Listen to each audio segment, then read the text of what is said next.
What is up? What is up? What is up? I'm gonna explain to you guys why it is important to call out peaks and angles. So, TMI, I do like what I mean by that actually. Let me break it down. When you call out peaks and angles, you call out if the opponent is wide or narrow, or if they're crouched, prone, or standing. And that might be a lie. I'm not gonna lie, and I do that personally when I play rank and I do play solos. So I only had two bad experiences with that.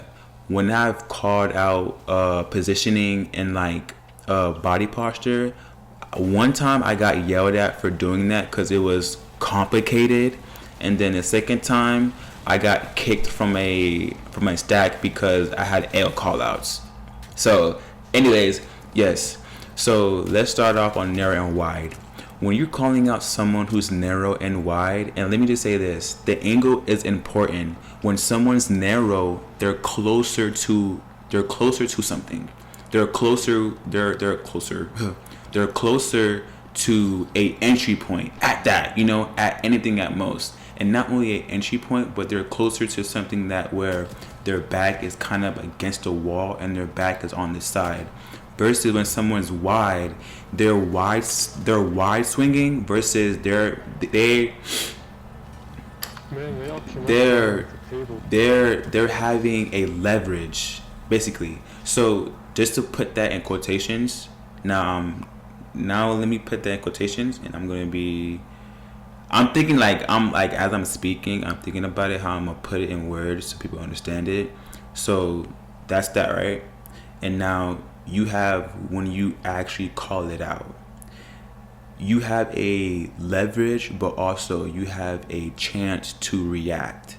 So for example, if I'm calling out someone who's prone and they're narrow, you have an opportunity to wide swing that because their mind is telling, like, they're playing on a first peak, first see, versus when they're narrow, the moment they see you, they're shooting you. So when you wide swing, they have to react on an ADS and re-engage, or just swing off that already being ADS. And then it's going to give you basically a good shot on them because you're already wide swinging. You know what I'm saying? Versus when someone's narrow, their crosshair is already on something set, ready to shoot. Versus when you're wide swinging, you're already having your crosshair and you have a gap between where you can swing left and right or up and down even. You know what I'm saying? But FYI, you should not be swinging up and down. You know what I'm saying? Because ain't shit up there but the camera. Literally. You know what I'm saying? But yeah. So please, pretty please, have like, how can I say this? Like, I'm always say this, Rainbow is a mental game, but try to train yourself to call that out. And to get more into posture and positioning, when you call out someone who's prone, crouched, or standing, you still have to call out if they're narrow or wide, or even holding an angle.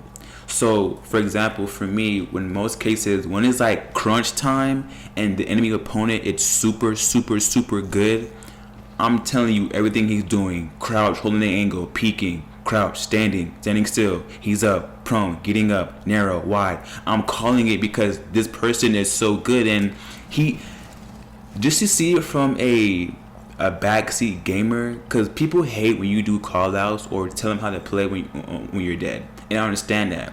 But to an extent, you have to accept the fact that this person who's giving you call outs, who's dead, you have to trust him. You just can't wide swing someone who's already wide swinging, and then you have your crosshair on.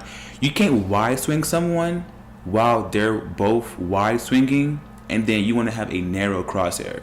That makes no sense. Like, you want to flick him so bad. It's like you're forcing a flick for no reason. You know what I'm saying? Like, why force the flick? So it's like, don't make it so hard on yourself. And that's the main thing I always tell people. Well, I try to stop making it so hard. Stop making Siege so hard, because Siege is not even hard. It's a mental game. And that might not even sound even better, but it kind of does. Siege is not even hard, bro. Like, it's a shooting game. Point blank, period. It's not like Call of Duty, but it's a shooting game.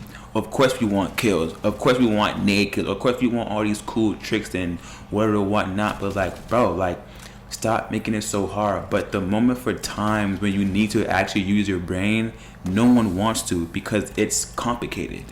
You know, but it's like that's the whole point about Exceed. It's about being sequenced. You know, it's about taking your time. It's about using time to the essence. You know what I'm saying? It's about not trying to give yourself a. It's just kind of like a metaphor, but like Siege is about not giving yourself a liability, but giving yourself an asset because you already have teammates. Your liability is within yourself. That's your gadgets, your drones, your pinging, your aiming, your shooting. The assets are your teammates, callouts, trades, kills, reviving, you know, so forth, so forth. So it's like it is very important to break down Siege in a sense of it's so mental that you can die from someone who has a narrow tight peak on you when you just want a wide swing and pre-fire. And don't get me wrong, 9 times out of 10 you will hit that shot. But for that 1 second, that person who had that narrow peak can't react because you're already wide swinging pre-firing. So they have one bullet to end the game. You have your whole clip to end the game. You know what I'm saying? It could be a win-win or win-lose because once again, on that narrow, they have one shot, and that one shot is for your head. For you, Mr. Wide Swinger, when you're wide swinging, you're aiming for the head, but you're shooting for something to hit. And once you hit, you're locking on, you know? So it's like, you can have aimbot all you want, but if you have a guy running around one-tapping everyone, that cheat you have is useless, you know?